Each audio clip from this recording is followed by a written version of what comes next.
یہ جو زنجیر زنی ہے نا، مجھے تو یہ کانسیپٹ نہیں سمجھ میں آتا شیعہ کمیونٹی کا۔ میں نے سنا ہے کہ یہ جو اپنے آپ کو مارتے ہیں یا کوئلوں پہ چلتے ہیں، اس طرح کی ایکٹیویٹی کرتے ہیں نا، یہ میں نے سنا ہے، مجھے نہیں پتا اس میں کتنی ریئلٹی ہے۔ وہ پیسے بھی لیتے ہیں اس چیز کے، پیسے لے کے یہ سارا کچھ کرتے ہیں، تو وہ نہیں حرام ہوا، وہ حرام کی کمائی نہیں ہوئی۔ آپ نے دیکھا ہوگا یہ کچھ مہینے پہلے ایک پوڈ کاسٹ میں ایک لڑکی نے بیٹھ کر بات کی تھی، یہ جو شیعہ حضرات ماتم کرتے ہیں، یہ جو شیعہ حضرات آ کے حسین سے غداری کرتے ہیں، یہ پیسے لے کے ماتم کرتے ہیں۔ میں اس کو جواب نہیں دینا چاہوں گا، صرف اتنا کہنا چاہتا ہوں، اگر آپ سمجھتی ہو نا یہ پیسے لے کے ماتم کرتے ہیں، میں جواب کوئی نہیں دیتا، میں آپ سے کہتا ہوں آپ جتنے پیسے مانگنا چاہتی ہو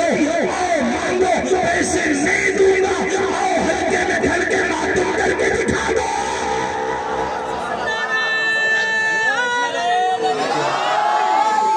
یہ عشق کی باتیں ہیں جو آپ کی سمجھ میں نہیں آئی۔